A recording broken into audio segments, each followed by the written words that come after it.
And good evening, everyone. We are back here on SpeedGaming 2 with another race in the spoiler tournament.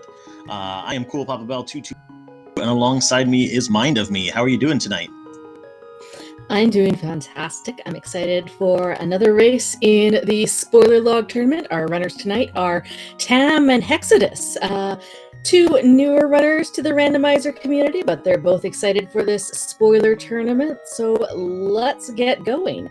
The runners have had 15 minutes to parse their spoiler log, plan out their best route, and we shall see that shortly. Yeah, 15 minutes sounds like a lot of time, and having the entire spoiler log in front of you makes it seem like it's going to be easy. This is an extremely difficult mode to play. Just trying to work out exactly where to go in that brief amount of time can be really tricky. There's a lot of things that you want to consider. Luckily, rupees were not, or bombs were not one of the ones in this case. 3 right in Link's house, but you want to make sure that you're going to have enough rupees for things like Zora, Bottle Vendor, Kiki, the mini games, as well as looking for all your progression. Yeah, and a little route divergence early. Tam going into Hyrule Castle right away. Only has 3 bombs, so unless he finds a weapon pretty soon, will not be able to go very far into this mini dungeon. But was just interested in grabbing the flute. That's a pretty good pickup. Imagine they're going to follow that up with a Kakariko play. Just like in regular Randomizer, you want to prioritize Kakariko as there are a lot of checks available. Yeah, and definitely that flute is a thing that's worth that little trip out of your way to grab. The fast travel around Hyrule is always very valuable. And h3xodis, first one into the Lost Woods area and finds Moon Pearl at the Thief's Hideout.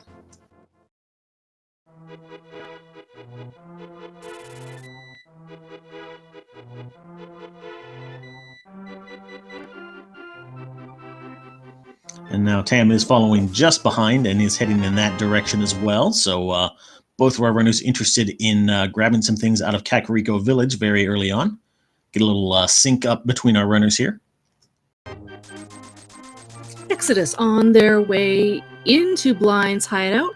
Take a look at the bottom of the tracker. Our tracker today, Vince Easter, has taken a look at the spoiler log, filled in all the dungeon prizes, as well as the required medallions. We will be looking for Bombos for Turtle Rock, which is our 5/6 crystal. Blind's hideout giving us the flippers, a sword, and the blue mail. It's a lot of stuff in Blind's hut right there. And a bottle. That's not too bad of a haul.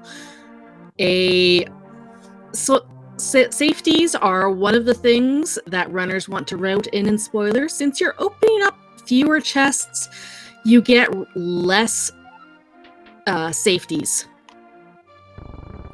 Yeah, it's really surprising, how many hearts you pick up just from a random heart piece here or there that add up to like 5 extra hearts over the course of a seed and just make things so much easier that you really don't have time to route in. So any safeties that our runners can grab really close to their intended route, just to make things easier on themselves, they're definitely going to be looking for.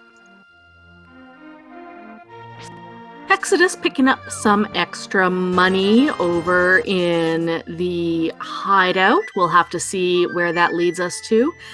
And Tam's going to go and activate that flute right away. We'll give them some early movement advantage. Yeah, and you see one of the tricky things about this spoiler seed is planning out your rupees. Tam had exactly 100 rupees to buy that lamp off of the bottle vendor and no more. And neither of the runners are going to turn in that bottle to the sick kid. Sick kid has to go without his medicine today.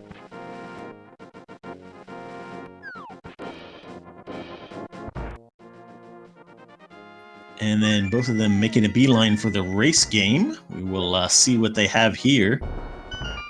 Ooh, a second sword. Okay. Second sword lamp. We know what chat would be screaming if this was a non-spoiler seed. And we see that Fatalistic is already saying that.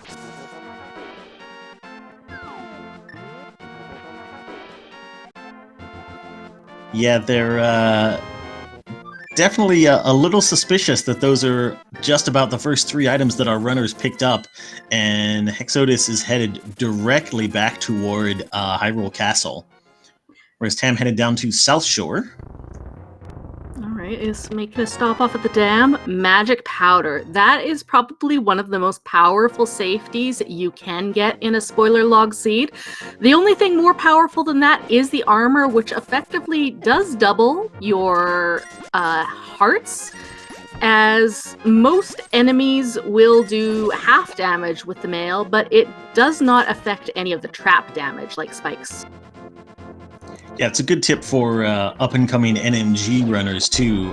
Routing powder into your NMG run goes really quickly and is really strong, as you said. I think it's the best safety you can have because it's reusable in a way that potions aren't. Okay, h3xodis grabbed the flute, but is not saving and quitting to activate it. Instead is walking back out. Did he grab the flute? I think he just left that chest where it was. That's something that can also happen in spoiler log. Tam picking up the hook shot, which also kind of points to Aga early. h3xodis heading into Dark Cross.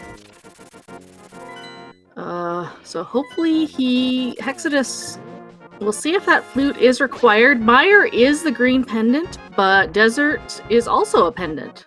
So maybe that flute's not required, is just a optional movement item, and h3xodis decided, you know what, I don't actually want to grab it, but he did kill the guard.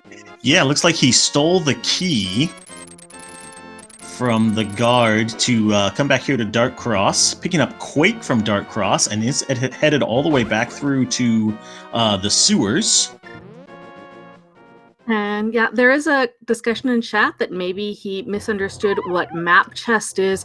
That's a danger of routing spoiler log. The spoiler log can be a bit difficult to parse if you're not familiar with the vanilla game as to which chests actually have keys, which ones have the map and compass. You may not be 100% reliable on it. And Tam's showing off the infrequently seen Death Mountain shop in Paradox Cave. Yeah, definitely a good place to refill your bombs before you head into Paradox. Ooh, h3xodis grabbing Tempered Sword out of the back and is set up for a Death Warp to head right back to the front of Hyrule Castle. Okay, you know what? That Tempered Sword and that small key I think was worth the trip. Let's see if he decides to go back in now and grab that flute. There may be something additional in Zelda's cell. And it looks like he is.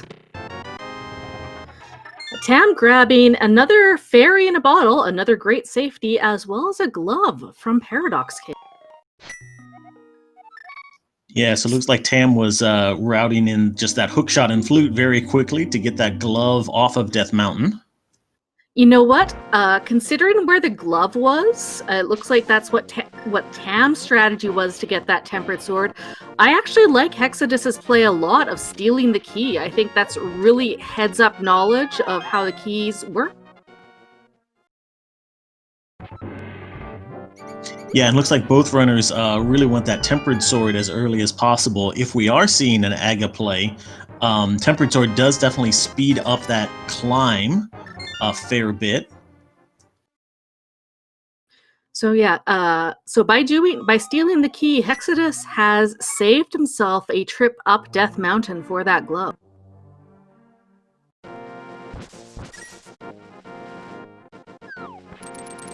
Grabbing the bug net from the Bloomerang chest, and apparently that was all he was interested in. Does have a single bottle, so, and we'll be able to grab things along the way.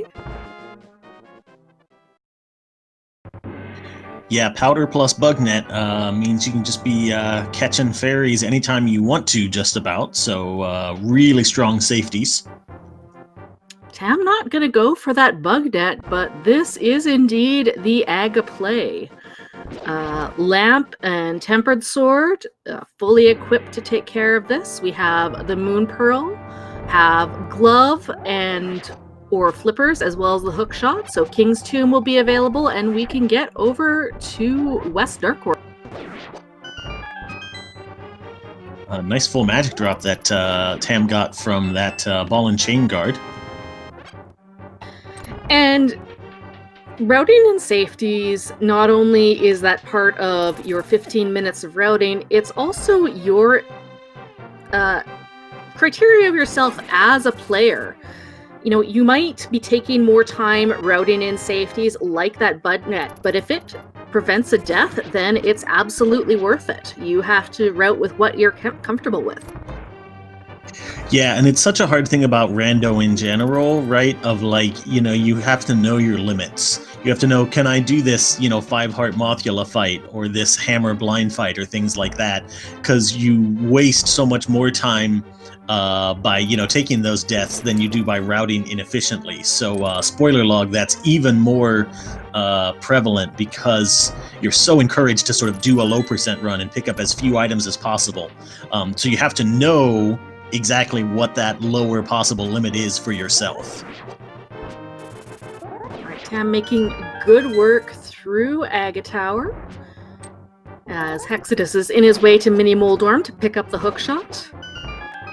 This suggests to me that after Aga, our play is going to be going over to West Dark World.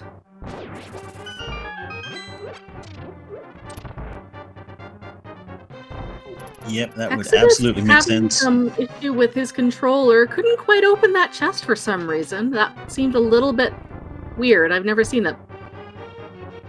That might have been looking back over the spoiler log to decide what chests he really needed to open in Mini Moldorm Cave. I'm not sure. That's entirely possible.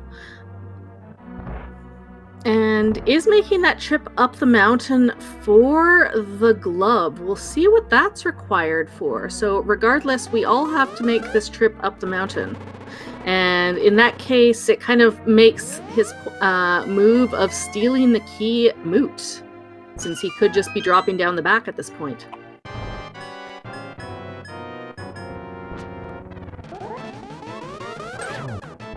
Everyone's favorite 11th dungeon boss, Aga 1. Just like regular rando, it's of course the seed is set for both players. We're going to get the exact same Aga patterns of reflectable and blue balls. No way to speed up this fight. All depends on your spin timing to reflect everything back at him.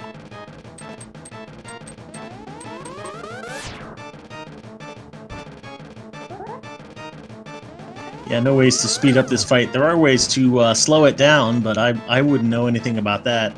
I swear.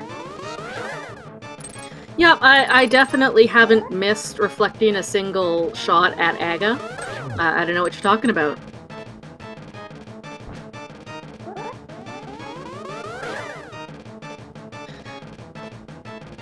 Couple of blue balls in this fight. We've hit the median value of 3. Exodus grabbing a couple extra heart pieces in his way up, so he will be doing his Aga climb with 5 hearts as compared to Tam's 3. Tam's 4, rather. But Aga fight, no problem for Tam, unsurprisingly.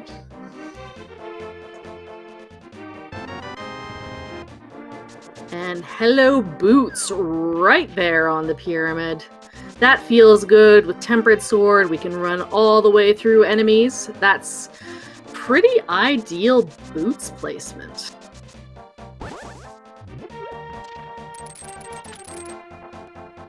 Tam using the glove to pick up that rock.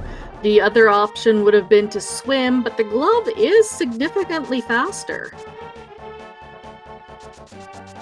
Yep, and since we were going to have to make that trip up Death Mountain at some point to grab it, the earlier the better if it can speed you up, and he is headed straight over to Thieves Town. All right. Assuming there's nothing in the Thieves Town big chest, that is a clearable crystal dungeon, but making a quick detour over to the chest game. For our first row. All right. So that will mean that Eastern will be a clearable crystal, and we'll also be able to make our way to the Bowlock side of pod if required.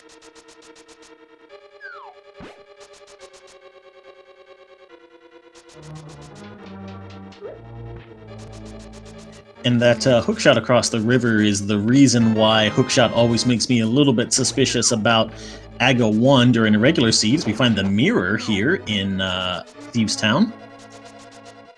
That's a pretty nice spot for mirror, even if you are playing a non-spoiler seed. Going into Thieves Town without the hammer always feels a little bit sketchy, but you'd check those first 4, grab the mirror, and be able to do all those mirror checks around the Village of Outcasts area. Yeah, it's just so nice for routing efficiency that you won't have to run past Cave 45 and then come back later with the mirror or something like that.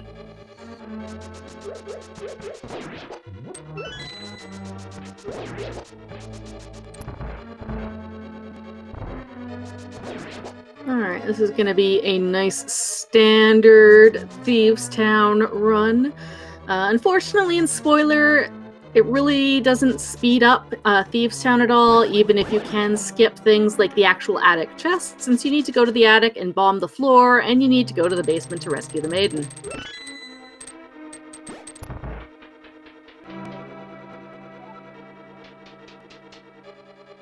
Yeah, go mode Thieves Town, just not a thing, really. Nope. And yeah, question in chat about the sprites. So h3xodis is using the original Link to the Past sprite, while Tam is using Cadence from Crypt of the Necrodancer.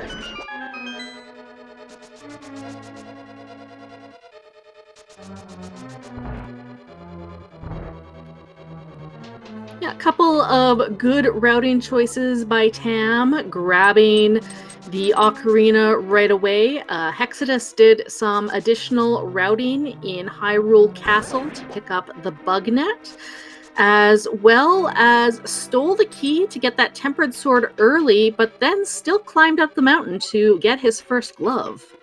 Right now, glove is not required, and Quake that he grabbed from Dark Cross is also not required this seed. So far, there has not been anything that we have required this glove for from Death Mountain.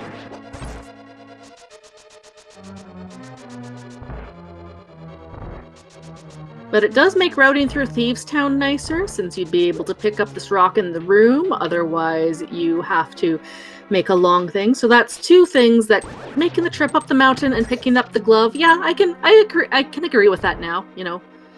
Saving that time routing through Thieves Town, as well as avoiding the slow swim to the hookshot.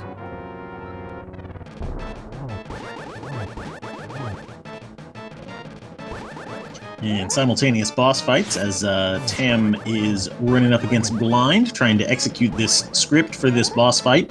Looks very good through the first 2 phases. And that was a picture-perfect 4-heart Blind fight.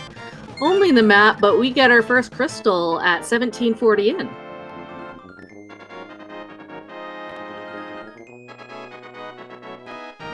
And also a very easy Aga fight from h3xodis, and we'll be grabbing his boots off of the pyramid in just a second here.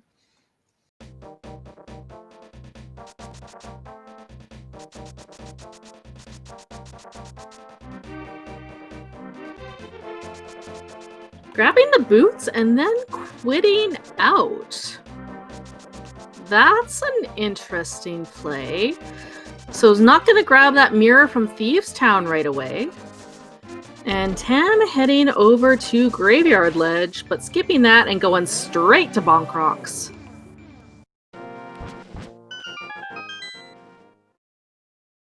So we had our first glove on Death Mountain, and our hammer is behind the boots on the King's Tomb that was on Pyramid Ledge. No way to bypass Aga this seed.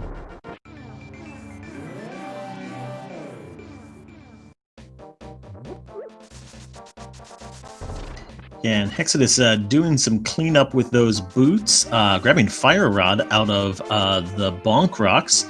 Tam is also lined up to grab that, though, with the a quick mirror. Hexodus heading toward the Lumberjack as well. Is everything boots lock this seed? So we saw the hammer in King's Tomb, fire in here in Bonk Rocks. What's on Lumberjack? The other bow. Okay, so Tam can get his silver arrows if he makes his way up to Lumberjack. And considering how short that is, I would agree with making that play. So we've had 3 boots lock things. So hammer was in King's Tomb, fire rod in Bonk Rocks, and our second bow was on Lumberjack. So in case our runners needed more reason to grab the boots as quickly as possible, there are 3 of them.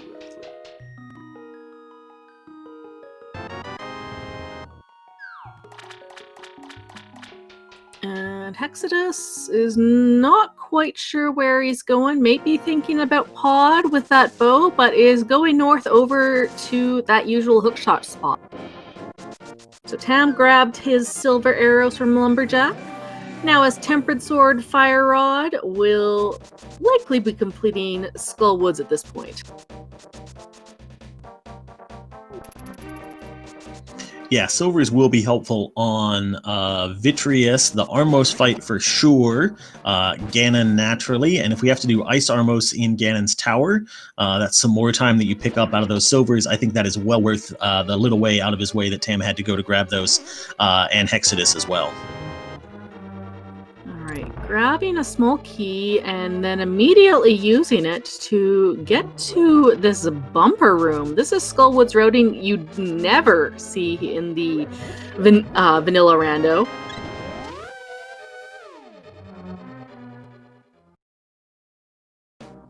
Grabbing a nice heart container for safety is up to 5 now. Yeah, normally you say that's just a heart container, but in a spoiler seed, having hearts that are along your path are at such a premium that if you're there, you probably want to take them. All right, Hexodus on his way to pick up his mirror from the so-called ambush chest, and nice memory of knowing where that bunny beam was to get a refill. Yeah, when you're doing a really low percent run like this, any of that game knowledge that you can bring into play, which pots have hearts, where you can find an anti-fairy or a bunny beam to turn into a fairy, those are all really helpful in your run. On to the Gibdo room for Tam. Nicely done.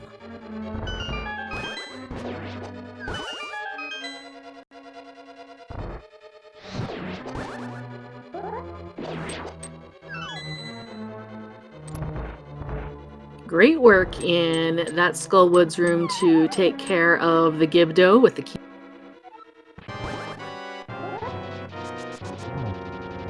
Oh, didn't quite get the dash poke on the moth. If you can dash into the moth and hit that block, you can get a double hit on it, but moth goes down quick enough with Tempered Sword, gets a second crystal. Yeah, Tempered Sword makes the moth fight a lot easier, but that was really quick from Tam. That was really nicely executed. Well done, is it on 2 of his 7 crystals as Hexodus makes his way to Thieves' Town Attic.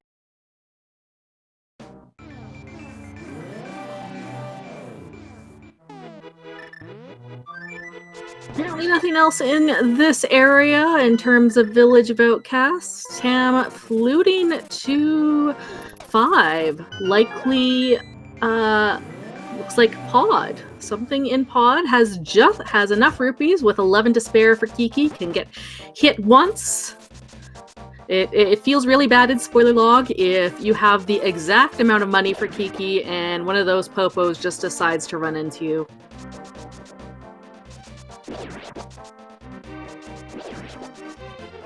And you can see the routing thought process here. Tam could have come to Pod earlier, but now has Mirror and a bow, so can clear as much as he needs to out of Pod and also do Eastern Palace while he's in the area. So very efficient trip over to the east part of the world right now. One important thing about this tournament is that it is in a Swiss format. So everyone in this first week is starting out at 0-0. So there's no particular seeding or matchup. Players are just matched up randomly. So there's no real say about, who might be the better or worse runner. However, then in week 2, people with similar records will be matched up. So whoever wins this match will be matched up with somebody who won their week 1 matchup. Whoever loses this one will be matched up with someone who lost their week 1 matchup. So it really is a nice way of ranking the runners.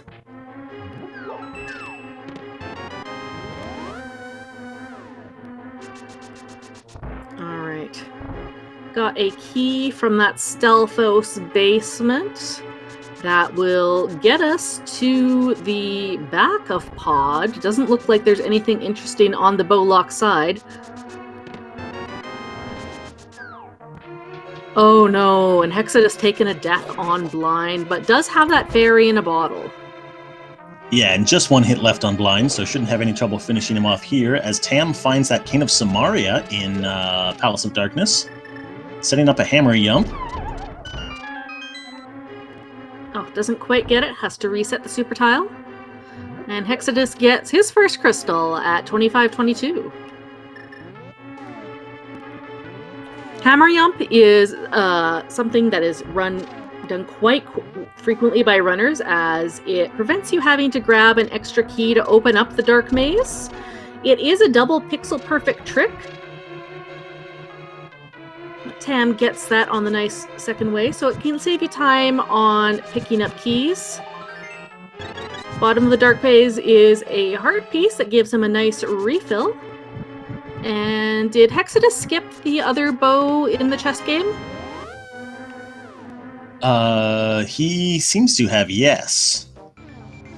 Okay, and there's the second glove in Pod. You know what? This was attainable as soon as we defeated Aghanim, but I agree that probably grabbing the glove off Death Mountain worked better, because then you could route through Thieves Town, get the mirror, and having the mirror to route through Pod is a huge time save.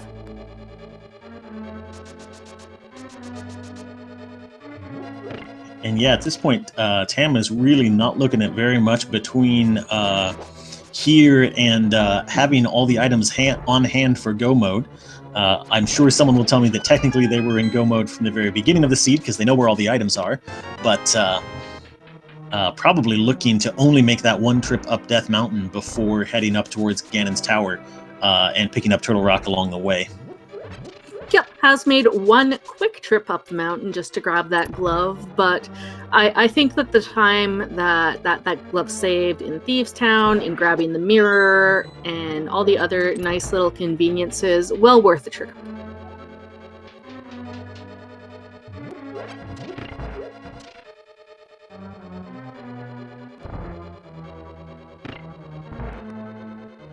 Oh, Hexodus trying to get that bunny beam, but is running out of magic here. Let's see what kind of strats he uses for this key Gibdo. He's just going to go for sorting it. And I should correct myself. Hexodus does have the silver arrows, as our tracker and also his heads-up display shows. Oh, of course. Yes, that should have clued me off. But Tam with those silver arrows, no issues with the Armos fight. There was a lot of maps on bosses this seed. I feel like 3 of the bosses, well, I guess we've only seen 3 bosses, all of them have had maps. But that's crystal number 3 for Tam. And yeah, we are looking for the Ice Rod and our Bombos entry to Turtle Rock. Oh, Hexa's taking another unfortunate death. This time, no fairy to bail him out. Is going to have to go through this again and probably make the loop around this pit room to grab some extra magic, so he'll have enough for the torches.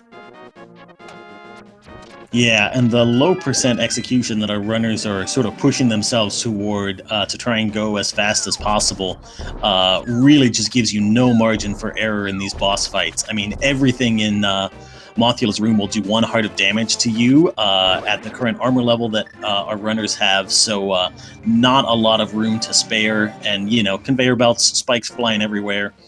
And it looks like, unfortunately, Hexodus running out of magic in this torch room.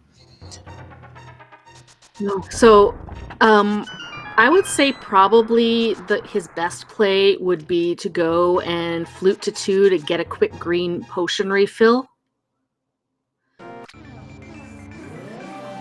Yeah, there's also the tree down by the Dark World portal just north of Kakariko Village has a full magic refill in it if you bonk it. Yep. And there's also a full magic refill in that switch room, but that's kind of slow to get since you have to go and press the switch, and as Hexodus has not been to Pod, does not yet have the Cane of Samaria. Yeah, and this is another good option, is just farming these small pots in this second room right here. Since the mirror will reset the whole dungeon, you can just grab them again right away. I'm pretty sure that both of those, though, are slower than either fluting to 2 or grabbing that bonk tree. And Tam did pick up the book in the map chest of Swamp Palace, as we have Titan's Mitts, Flute, and Mirror. That means that that book would only lead to something on a tablet, either our Ice Rod or our Bombos.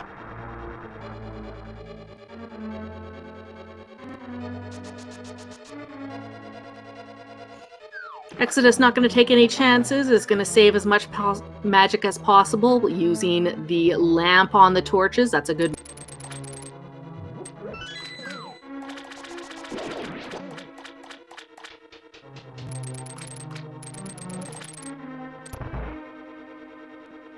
All right, go ahead. I was just going to say, that appears to be all Tam wants out of Swamp, is just going to go mode the rest of this from the looks of things. And round 2 against Mothula for Hexodus.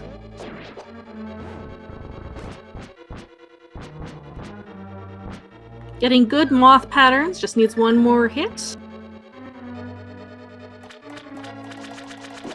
Let the spikes get him first. Did collect that fairy from the bunny beam though, so. Oh, a free blue potion in the back of Swamp. That's a nice pickup. And Tam does take down Mothula, gets his map and his second group. Yeah, in a spoiler seed, you just love seeing a blue potion in a chest that you have to walk right past anyway, because, yeah, just sitting there for free is wonderful. All right, Tempered Sword Argus for Tam.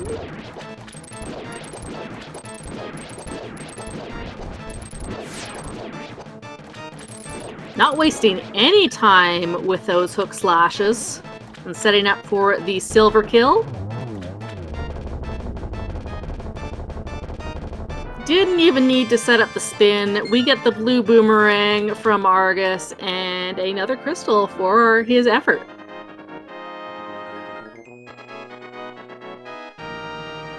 Yep, and now Hexodus is going to clean up King's Tomb here on his way out of Skull Woods. I'm going to pick up that 100% required hammer, and Tam is making a beeline to the Bombos tablet. That's convenient. The book right there in Swamp, and there's something on our Bombos tablet.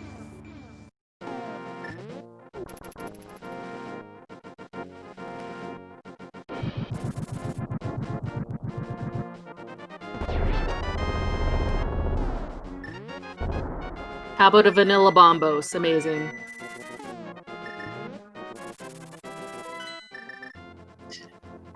Everybody loves vanilla items, right? Mm-hmm. And some really nice menuing by Tam. Activating the flute, quickly switching to mirror, and fluting here to 6 to mirror into desert.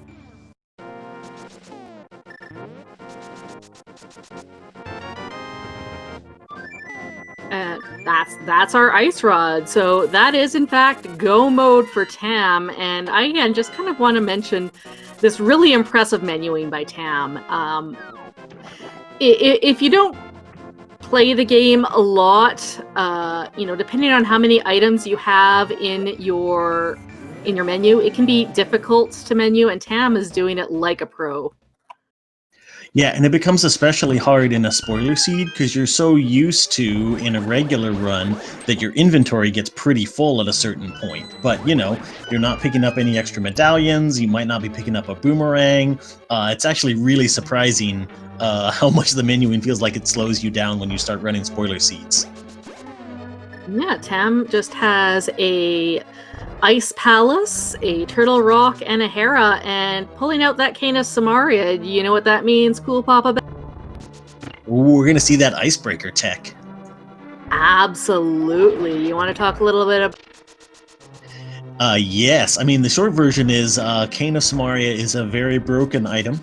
A little bit more technically, this is a glitch called Extended Door State. Because the game sort of treats you a little bit differently if you are standing in a doorway to make sure that you can always move out of it. So this icebreaker trick, you're going to use the Cane of Samaria to sort of convince the game that you're still standing in that doorway, and then it's just going to sort of move you, overriding any walls that happen to be in the way, and you just walk through the wall like that. Just like that. It makes Ice Palace incredibly quick. Looks like Tam wants to grab this key right here. Can't say I blame him. There is a way to get out if you do a tricky bomb jump over the Bari pit, but why do that when you can just grab a key? Yeah, and that trick does make Ice Palace easier. It's not always as easy as Tam made it look there, though. That was a very clean icebreaker.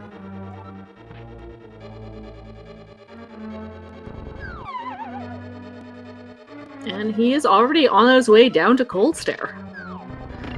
Go Mode Ice Palace is even faster with the icebreaker.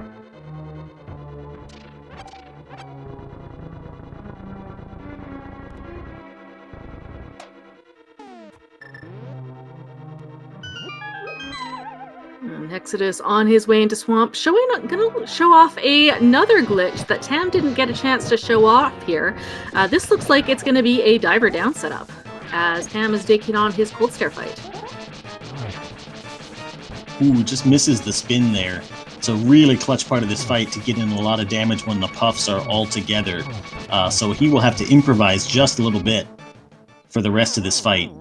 He still has his fairy, I believe, that he picked up from Hookshot Cave, though. Yes, he does. Showing that he's not afraid of the beeps. Going for has the 2x beeps on.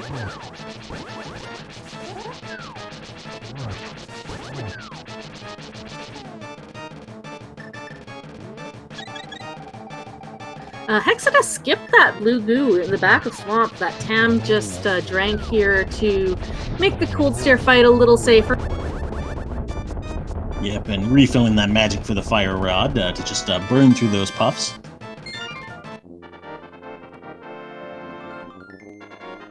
And some deep breaths in chat there, but Tam gets through that fight to collect his 5th crystal.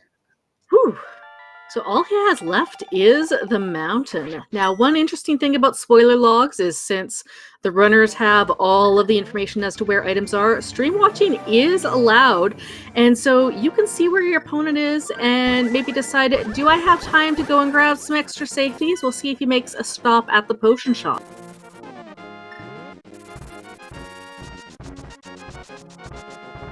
And Hexodus finishes off Argus there.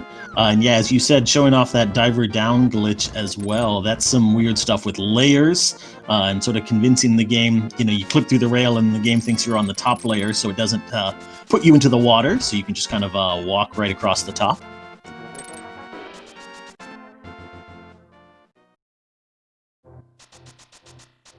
And he will be on his way over to Ice Palace, it looks like. Not going to go and... Oh, no. Is heading up to Hype Cave. We did not see Tam go this route. There must be some kind of safety that Hexodus is interested in here.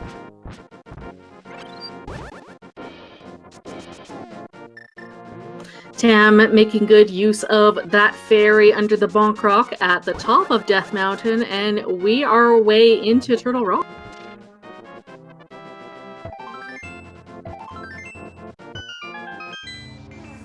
And yeah, Hexodus grabbing a quick heart piece from the Hype Cave NPC right there. Oh, and I just noticed something. Or a heart container, rather. Hexodus did not pick up the book out of Swamp Palace. There was discussion earlier about his routing to Dark Cross that he thought that TR may be Quake. And he may have misread the spoiler log. I am thinking that that may be the case, that he went and stole that key early to grab the Tempered Sword to pick up Quake at Dark Cross because he believed that's required. We have no way to know for sure. But him not picking up the book in Swamp certainly suggests that. Yeah, and regardless of what caused it, that's definitely going to be something that slows him down if he makes it all the way up to Turtle Rock without the required medallion to get in.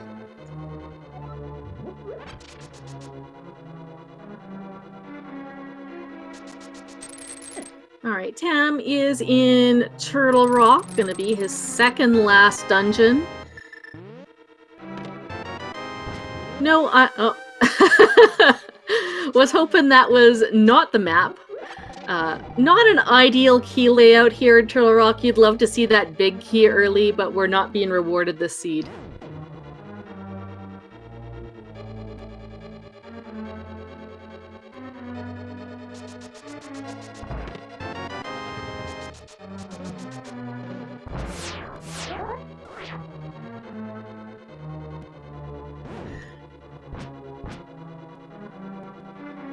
Well, still fairly early. Since we got it on the left side there. Sorry, go ahead.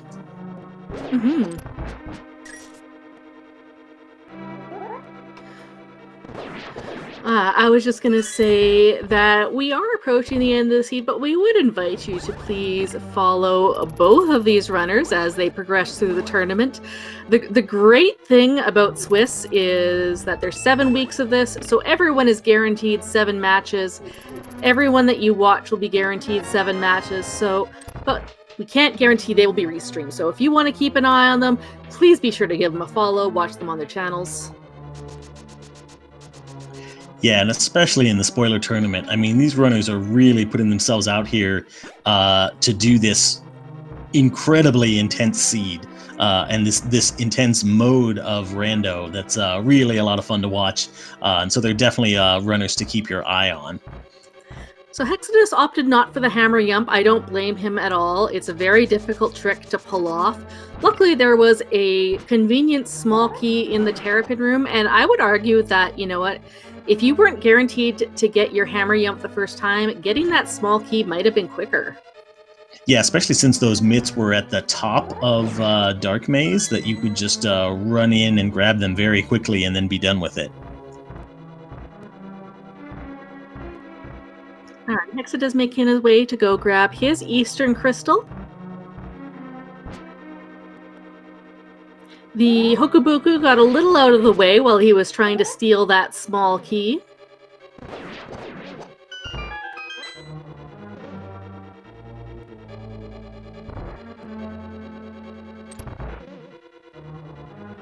And Hexodus having a little bit of issue setting up that Stalfos double kill. Yeah, just threw that pot in the wrong direction, just barely. It's something that we often take for granted watching the rando races. When you do that, when you manipulate the way the Stalfos spawn in that particular way, you're making one of them spawn, two of them spawn on top of each other, and one trying to spawn on top of the pot. And yeah, Tam is making his way to Laser Bridge with a small key in hand. We will not see any chests on there.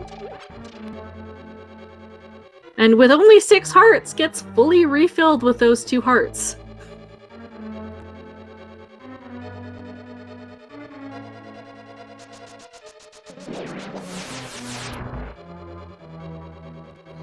Yeah, but other than the health is pretty well equipped for the end of this seed. Tempered Silverless is pretty much the easy mode Ganon fight, although normally I would prefer to have more than 6 hearts. I don't know about everybody else. I absolutely want more than 6 hearts. I would also like half magic, please, and the cape. Tam going into Trinex Tempered Sword, single magic bar. As long as you don't accidentally hit the head with a sword beam rather than a sword slash, it's easy enough.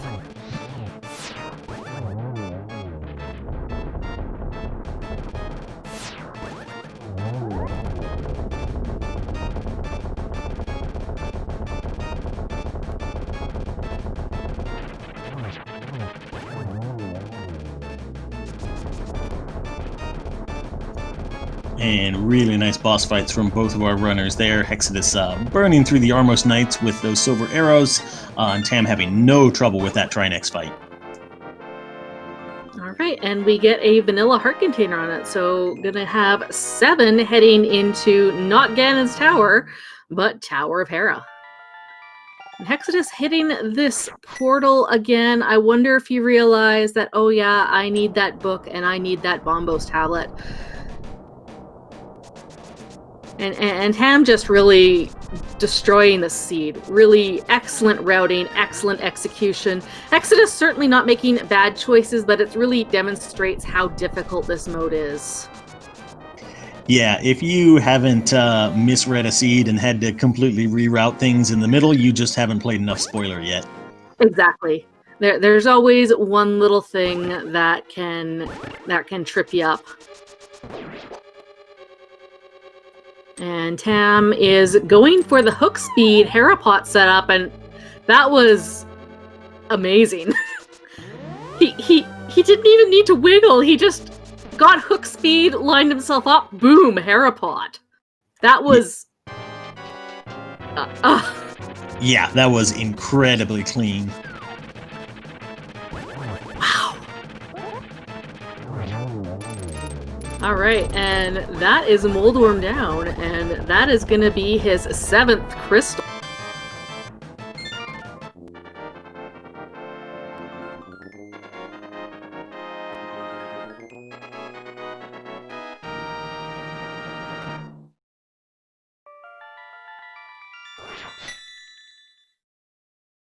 All right, Hexodus picked up his book, gonna go grab his Bombos medallion as Tam mirrors and is about to enter Ganon's Tower. 7 hearts, blue mail, certainly lower than a regular rando seed, but not the worst equipment to go into Ganon's Tower with. If anyone wants to guess where that Ganon's Tower big key is going to show up, feel free, but I would advise you guess a lower number than you normally do in the GT big key guessing game. Exactly. It's very likely that our runners are going to skip every chest except for that. Don't need that small key off the torch. Just going to grab this small key under the pot. That suggests that we're not going to be opening up any other key doors along.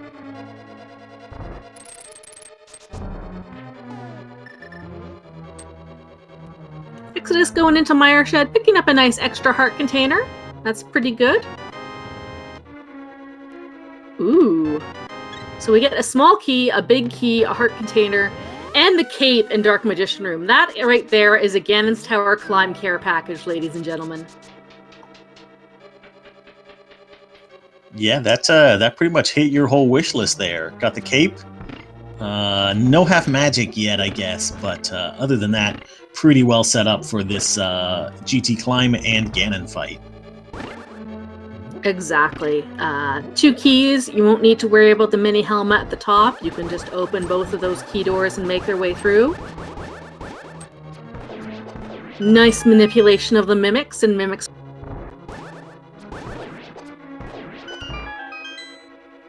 Exodus making their way into Ice Palace. Also in go mode now with that Bombos and Ice Rock.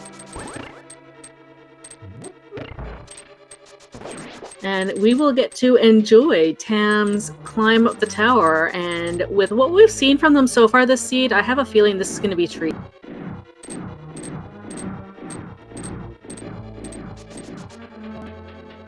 Not going, though, for the deboost strat on Ganon Ball Z.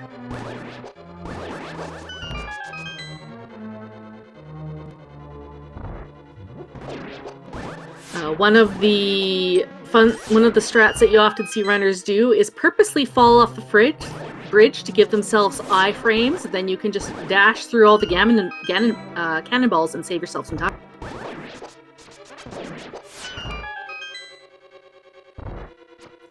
And Hexodus there also setting up for this icebreaker clip. And Tam, very clean gauntlet onto Landmo 2.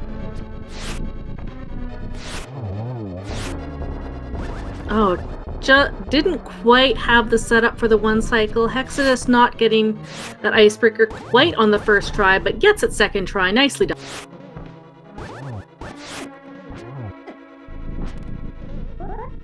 Yeah, once again, that trick is a pixel-perfect location.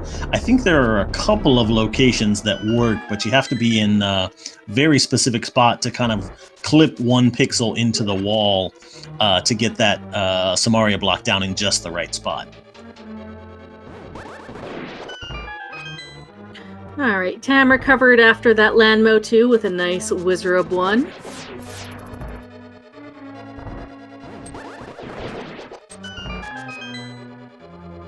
Wizrobe 2 as well, and Hexodus making their way to the Freezor chest, and we'll be completing Ice Palace shortly. We'll see if they pick up, if there's any other safeties that they decide to pick up along. A fun thing I learned about in this torch room is that there is actually a 2-pixel setup where you can get the splash animation from the fire rod to go around the skull and hit the torch.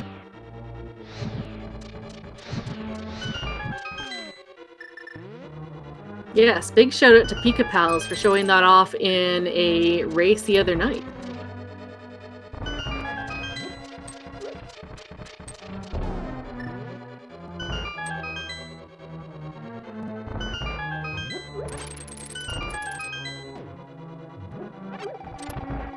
No fake powder from Tam to fully refill his health, just the one heart piece is fine, and picks up that magic refill.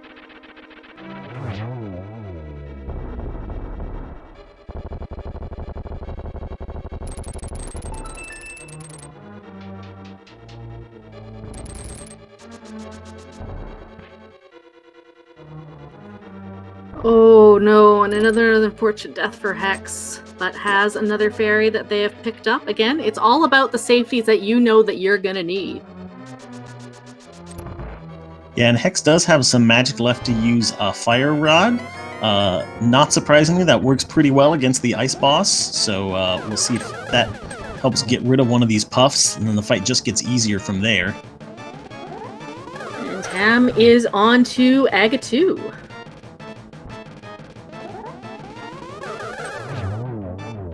Pretty good patterns, I believe. That was that a triple double, or was that a 4-cycle? I was actually watching Hex get through that cold stare fight, so I'm not sure. Our tracker telling us 3-2-1 in on that Aga 2 fight there from Tam.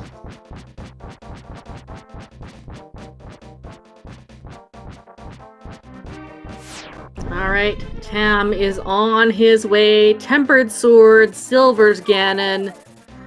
I imagine that this should be easy, but it only takes one unfortunate set of circumstances for Ganon to take you down, and you'll need to restart this fight. But really nice Ganon position on phase 1 there. I believe is actually going to get the 1-1.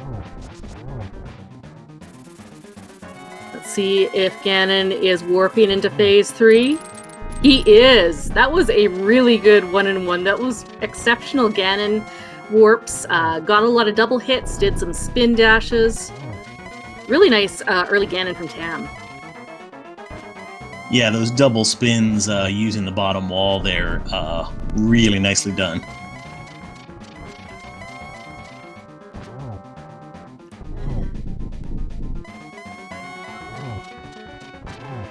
And yeah, we do indeed have those silver arrows. Hexodus is opting for Hera before Turtle Rock. Wonder if there is maybe a bottle or some safety that he wants to pick up.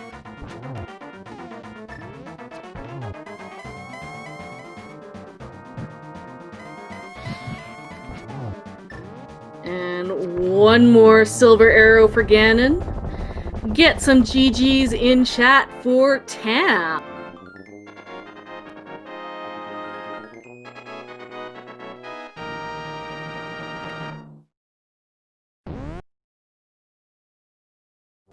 Tam finishes in first place with an official racetime.gg time of 1 hour, 9 minutes, and 18 seconds, but that does include the 15 minutes of study time, which gives him an official race time of 1 hour, 54 minutes and 18 seconds. Yeah, that's a really fast time for an AGA 1 seed, so definitely a well-earned win from Tam here in this race, as h3xodis just about to pick up his 6th crystal, finishing off that Moldorm fight with ease. And we are joined by our race winner, Tam, in here. GG's, well played. That was really excellent. Like, routing, execution, everything. Well done. Thanks. I don't know, I don't have an explanation for the Ice Palace and Turtle Rock, but the rest I felt good about. I mean, I don't think you have anything to apologize for. Cold Stare can get away from the best people. Yeah, nerves were just getting to me really hard. I'm really glad that I didn't mess up on Ganon, because I've been doing that quite a bit lately. I'll take a mess up on Cold Stare over a mess up on Ganon any day. One question I did have was it you didn't actually need the fairy before doing that Dark World routing, but need the glove before doing that Dark World routing? Was it just to save time in Thieves Town, or did you have something else in? Partly for Thieves Town and partly to get the sword from Back of Escape, because I didn't have much else in the way of doing Agatawa well, and especially Mothula. Mothula is one of the places where I just would really prefer to have Tempered Sword. Even other bosses I can manage without usually, but Mothula is a lot quicker and safer with Tempered. So I just wanted to get that first. Certainly makes sense. Your opponent had some interesting routing that they stole the key from that map chest, went to the back to grab their Tempered Sword, and then death warped to go grab the flute and the bug net. And so we initially thought that might have been a good play, since they would have then avoided having to climb up the mountain for the glove to get the Tempered, but they did end up climbing the mountain anyway then. Yeah, I didn't consider that. Something I was considering doing was just getting the glove from Death Mountain, doing Aga with Master Sword, and then taking the mirror from Thieves Town to get the sword when I was doing all the other checks in that area. But in the end I decided that I wanted the sword for the climb too much. I think that makes sense, because you would have had to grab that sword likely before you did Skull Woods, which meant that you would have had to go back to the area anyway. So it made it a very nice, clean route. Being able to grab the mirror from Thieves Town, get your silvers, get your fire rod, get your hammer, and then take care of Mothula. I was trying really hard to think of a way to route all of those well, but it wasn't really happening. I could have got the mitts from Pod first, and then just mirrored once, did all the checks and go back to my portal, but I wanted to do Pod with Eastern, so I decided against that. And I think it made sense, considering the key layout and Pod, to wait until you had the mirror anyway. But yeah, any thoughts on the seed as the whole? How do you rank it in terms of it being a spoiler seed versus a blind seed? As far as spoiler seeds go, that's not the worst one I've done. They tend to get a lot more convoluted sometimes. Aside from the Aga dip that was required, it was pretty straightforward. You got all the stuff from Village Outcasts, and silvers were accessible, as well as the swords. So I've had much worse. Blind, it would probably be a lot worse.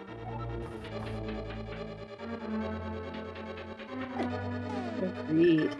h3xodis is making his way through Turtle Rock. Had a little bit of issues with the chomps, You're obviously quite skilled at the game, and we're quite comfortable with the safeties that you picked up.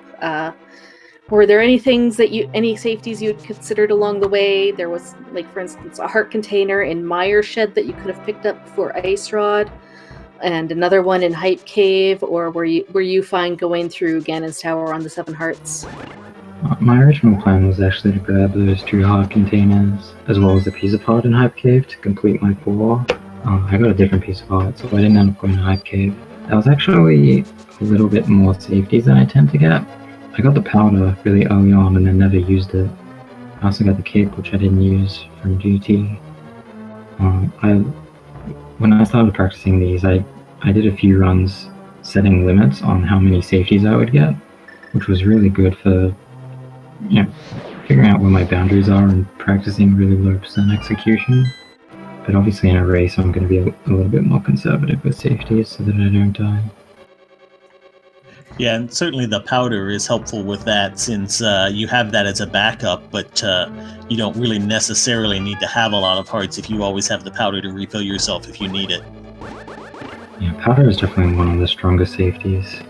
It's, even if you're not using it, it's always there as a backup, and some dungeons there's such convenient places to get fairies using it, so when it's right in my path, I'm not going to skip it any day. A few things execution-wise we'd like to note is, number 1, that Harapot setup was a dream. Just didn't have to buffer those spin dashes at all. My Harapot setup is gas, so I'm glad that it happened first try. And the other thing, it was your Ganon phase 1 and 2. You got excellent warps and took full advantage of them. Ganon is something that I think it just pays off so much to practice it a lot and consistently, so it's something I do frequently. Well, GG's once again. Any other comments about the seed or the Spoiler Log Tournament in general? I'm definitely excited to see some of the races. This is a format I like a lot, and there's so many skilled players in this tournament that we're going to see some really exciting matches.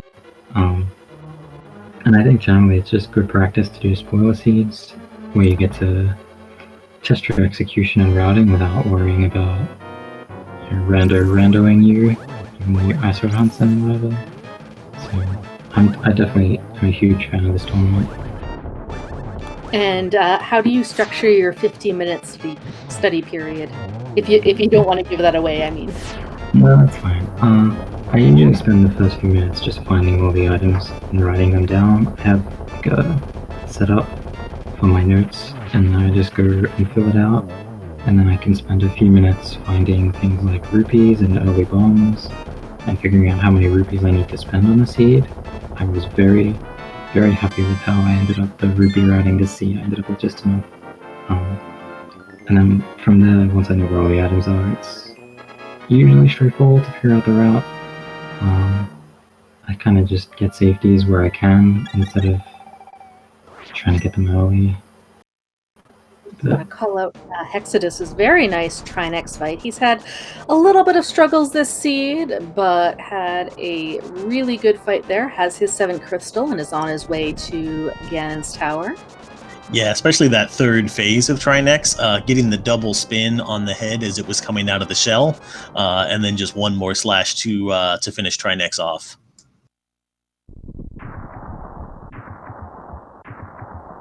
GG's once again, Tam. We'll have to wait for the entire Swiss week to be completed before you find out your opponent. That is the one nice thing, is that you are guaranteed to be faced up against somebody else who wins their seed this week. So it'll be an exciting match to watch. You say nice thing, I say it's kind of scary, especially if Well, it means that the further you get, the more likely people are going to be matching you in skill. So I think that makes for a really exciting tournament. Mm-hmm.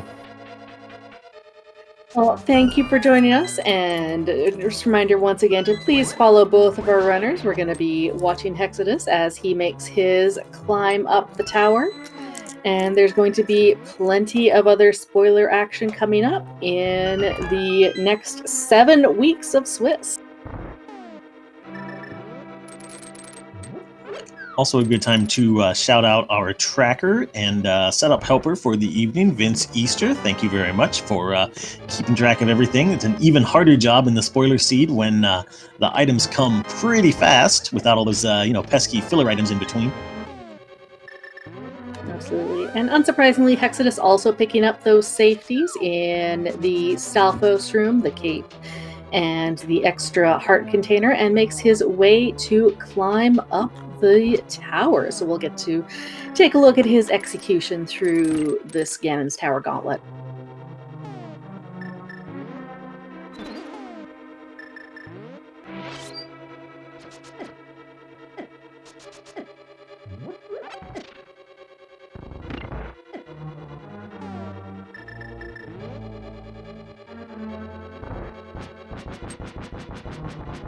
There's always a lot of discussion in spoiler log seeds if, how close it gets. It kind of fills a neat niche between NMG and full rando. What are your thoughts on that, Papa? Yeah, it's definitely a spot, I think, where NMG skills come into play a lot more. Because you can sort of think ahead about, okay, what equipment am I going to have here? What's the best strat for that room? Which you don't always necessarily have a chance to do in a regular rando race. And yeah, it certainly just feels a lot more like a straight up speed run than a rando race does, because you can just focus on execution the whole time and not really have to decide, okay, where am I going to go next? What's my best check? What is my opponent going to do? All of those sorts of things. You just, strap in and go as fast as you can. So it's really a lot of fun. If you have never played a mode like this, you should definitely give it a try. I wish I had wrote down who wrote it, but there was a comment from a runner or commentator the other night talking about how it fills that itch to get really good on execution and practicing room routing, but without the grind of NMG and having to reset on Landmo 1 over and over and over again.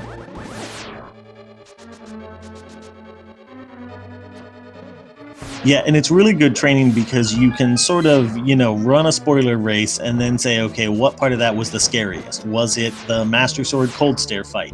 Was it the Fighter Sword Mothula fight, right? And whatever it is, then you can just sort of go practice that and get really good at that particular thing. And then before you know it, you're just really good at this whole game. Yep. Although I think most runners, and if you'd watched the spoiler tournament last year, will say the scariest thing in this seed is 6-heart lampless fire rod Dark Turtles.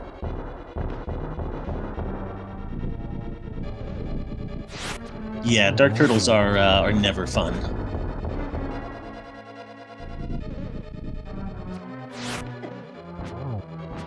Exodus also having a little bit of issue with the timing with Landmo. These worms are just not cooperating with the runners today.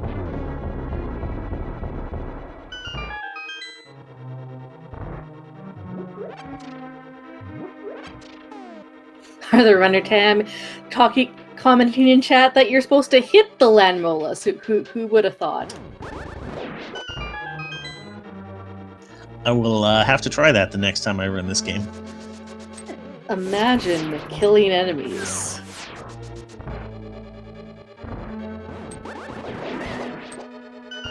I would say that is often sometimes the pitfall of a somewhat less execution runner, is that you're always, and I'm certainly guilty of this myself, is trying to farm enemies for drops and you end up taking more damage than you're gaining.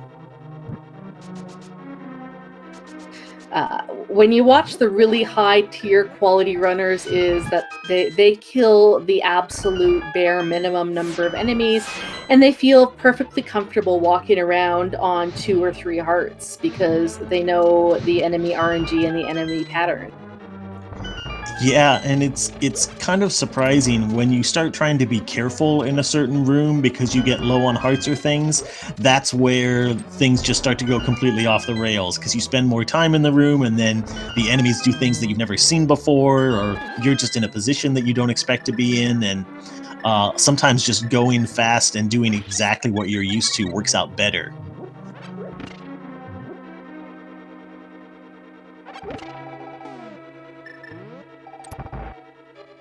Exodus taking full advantage of the safeties in the pre-Moldorm room. We'll also have a nice Tempered Sword Moldorm fight. And just gets that spin off in time. Very nicely done.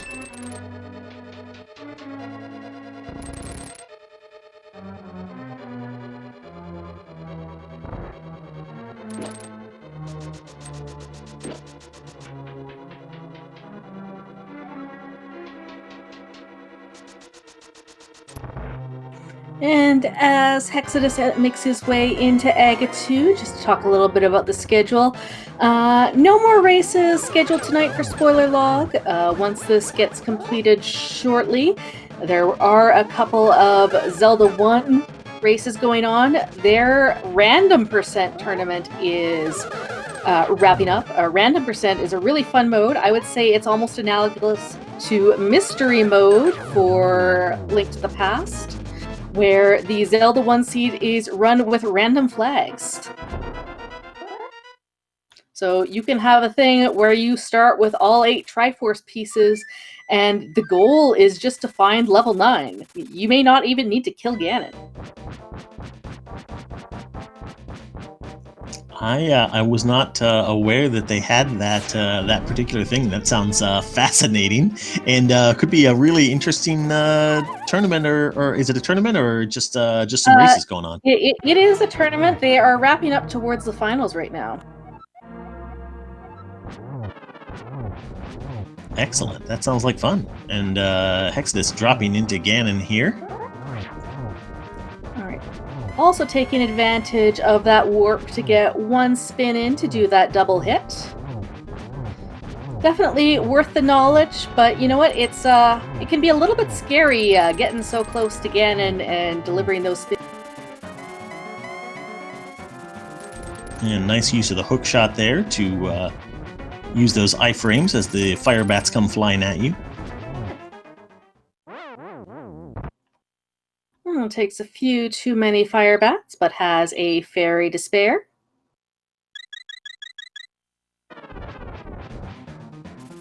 But there is a full slate of matches for the Spoiler Log Tournament tomorrow, starting at 5:15 p.m. Eastern, with 4 matches that evening. SpeedGaming channels to be determined. We also have the Diablo 1 PvP Championship going on, and the SMZ3 1v1 tournament tomorrow has a match at 8:10. They are in the brackets. It will be Ninjembro versus Asder.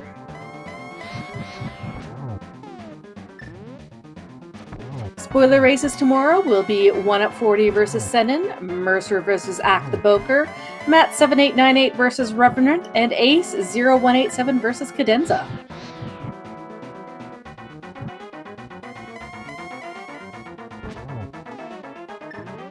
Alright, Hexodus into his phase 4, gets those 4 silver arrows. Yeah, just barely missed the double arrow hit on that second stop of Ganon in phase 4, but finishes him off easily in the next cycle and crosses that bridge. Get your GGs in chat for Hexodus. Official racetime.gg time of 1:28. That makes a race time of 1:13 for Hexodus. We'll see if he wants to join us for an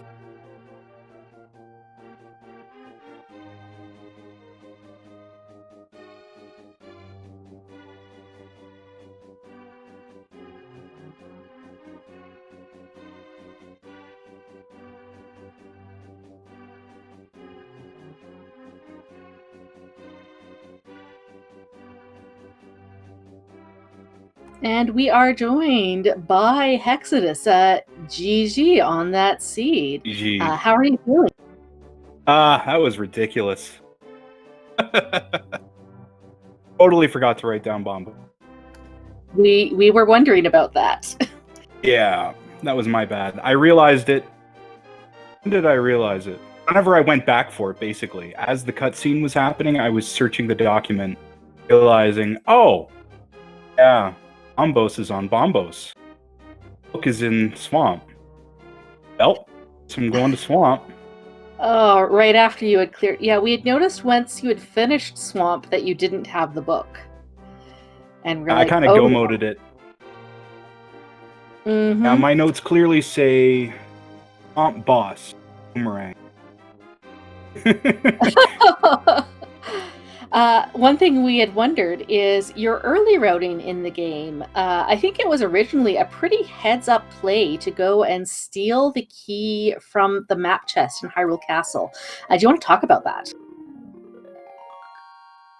Yeah, so the decision to steal the key was to get the extra sword in the back. And then when I realized Zelda sells an extra sword, I'm like, I don't need gold. I realized that was completely not needed to steal the key. Death was really well routed. Yeah, we were wondering if maybe you were trying to avoid a climb, an extra climb up Death Mountain, but you would have had to do that anyway since you needed to get the Titan Smiths for Ice Palace. So, yeah, saw that too. Like, my notes got really, really messed up. I had Tower of Hera after Paradox, realizing I don't have Hammer. I had Fire Rod before Aga, and Grab Boots with Hook Shot for Hammer after getting Pegasus Boots. All of which is impossible. Mm-hmm. Oh, I mean, it's a learning. my notes were kind of... How many have you done these? Go ahead. How many spoiler races have you done? So this is officially my first spoiler race. I've been practicing a lot, so my routing's gotten faster. That doesn't necessarily mean it's gotten better. It's tricky. It's really tricky to find, a map. It seems easy. Oh, I know where all the items are. And even if you've played this game for hundreds or thousands of hours, it's really tricky to think about everything that you need. Yeah, and I mean, a lot of the traps that we fall into is like, oh yeah, okay, so I'll do Aga, and then I'll get my Pegasus Boots, and then, oh, I can use Hook, and I can go across here, and I can go to King's Tomb. Well, that's technically true. If you went to Thieves Town first and picked Magic Mirror, which obviously, my routing, that's kind of true. Yeah, and then realizing without the hammer, I have to... I think I picked up Fire Rod, and then at that point, I made the decision to grab my first bow. Mm-hmm. Knowing that it was at Lumberjack. Because I wasn't going to grab it. Originally. Oh, really? Figured, oh, okay, well, whatever. I'll just save and quit. I'll grab Fire Rod, and I'll just go over to... go over to get my hammer. Wait. I don't have Titans. It doesn't work. Yeah, we were talking about it. I do think that was definitely the right decision to go ahead and grab those silvers. There were enough bosses left that needed them, and they were close enough to the path you had to follow anyway. I think that definitely turned out to be the right decision. Yeah, I mean, I didn't really have a lot of great items at that point. I mean, Fire Rod would have really helped. I do have to say, though, as terrible as the seed was to route, I am loving all of those clutch fairies. They bailed you out quite a few times. Yeah, quite a bit. I almost bailed on Skull. Getting that fairy, I'm like, okay, well, I guess we're doing this again. There was a few clutch moments.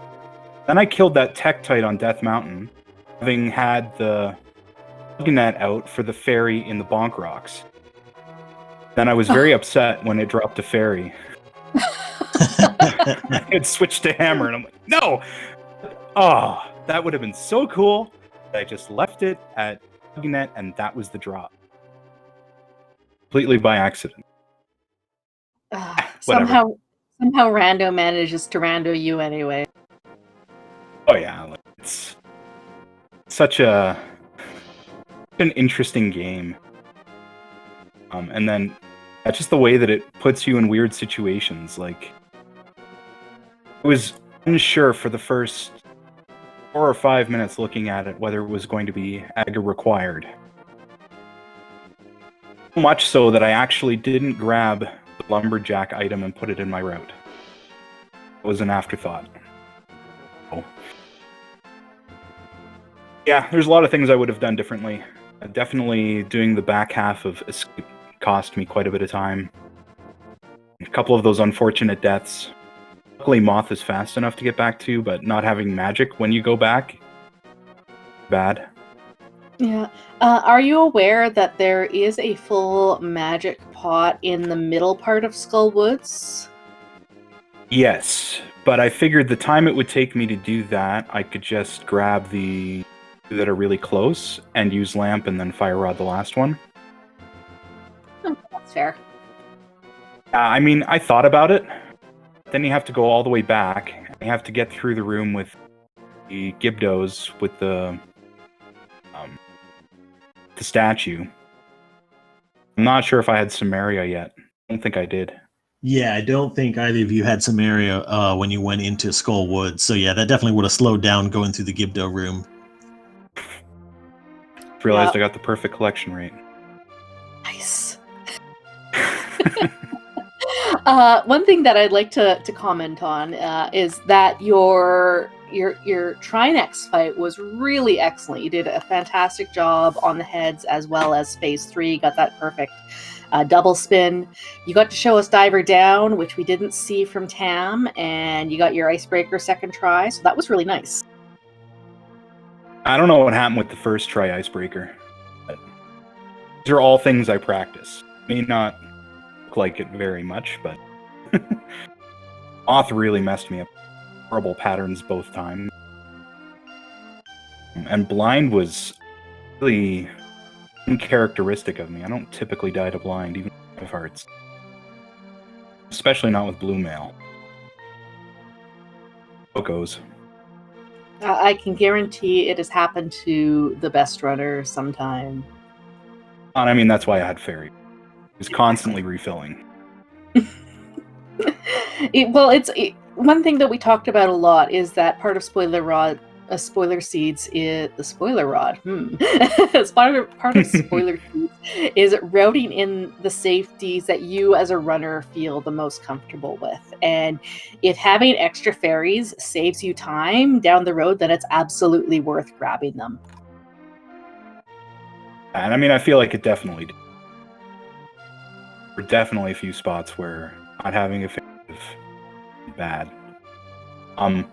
Cannon wasn't really an intentional death. I knew I had a fairy, so I didn't really care about doing it damageless, although it was pretty close. Pig hurts. Pig does hurt. Any other comments about the seed or the spoiler tournament? What about your thoughts for next week? Looking forward to see another 0-1 opponent. Yeah, definitely. It doesn't matter what I play lately, whether it's ladder or whether it's apparently spoiler. It paired against really people who can post some really awesome time. So I've been practicing really hard to get my time sub 1 hour, but as you can see, it hasn't really worked out for me lately. Best I've been able to do, I think, is a 104. So that's like with 16 minutes of spoiler. So I don't know. It takes a lot of practice. I would say that while some hour is the quote-unquote gold standard for spoiler log, it's not easy. And I think that sometimes you'll just roll seeds that no matter how hard you try, you're going to get above that hour period. But it's nice to have a goal in mind, and I believe that you'll be able to get some hour sub-hour when it all aligns for you. Yeah, I mean, I'm definitely looking forward to the next match. I have absolutely no problem getting my butt handed to me. But Tim's a really good runner, so I don't mind at all losing.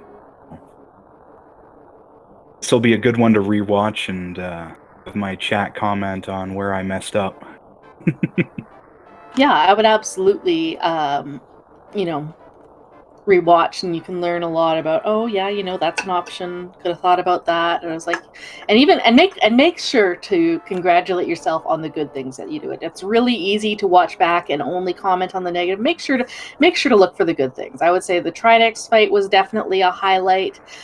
When you finally took down Mothula, that was really good, and I would say your pod routing was quite good as well. That's practiced from NMG. Pod routing, because it was basically the same kind of deal. Basically get in, get out. Yep. And one thing that Tam did, and I think actually cost him time, was he attempted hammer yump and failed it. So I think you not doing hammer yump actually saved you time in pod, just grabbing that key from the Terrapin. I wasn't sure whether I lost yet or not, so I was gonna attempt hover down to the chest just for some G's. Oh, for the meme? Yeah, pretty much, right? Yeah, I decided to not hover this time. Whatever. Oh, it's good. It's I'm sure this is going to be a good learning experience. It's my first tournament. I wasn't looking to place or anything. Joined for fun. Hopefully it's be an enriching experience. Well, GG's and well played once again. We look forward to seeing you in the upcoming weeks. Thank you. Look forward to playing. Papa Bell, anything else that you'd like to ask Hexodus or add to the comments about this seed and the race? Yeah, not really, other than to just say I'm in the same boat as you. I'm sort of using this as a good kick in the butt to sort of look for the things that I can improve on, and spoiler is definitely a good way to do it. So yeah, I think that's definitely the right attitude to take coming into this tournament. Thanks, I appreciate that. GG's on your race. Oh, thank you. Yeah, I'm also looking at the things I can improve off of even the race that I won. So I want to learn that Pika Pal's torchlight.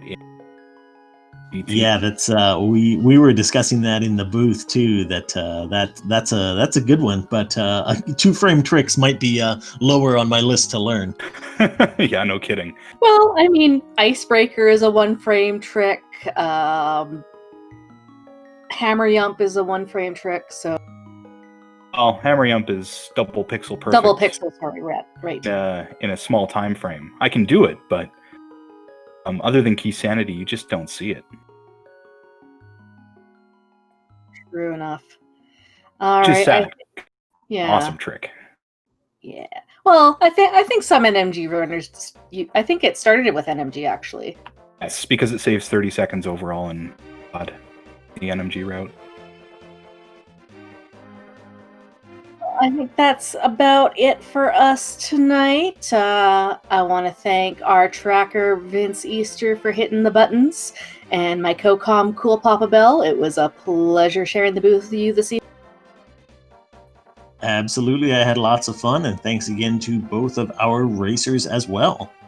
Yes, please give them a follow. 7 weeks of Swiss, so they're guaranteed 7 matches. We can't guarantee they will be restreamed, so if you want to keep an eye on them, make sure to follow their channels. But that's everything for us tonight. Thank you so much for watching. To be sure to catch all of the tournament action and all the other tournaments on Speed Gaming, please follow Speed Gaming and Speed Gaming 2 through 6. Take care, y'all.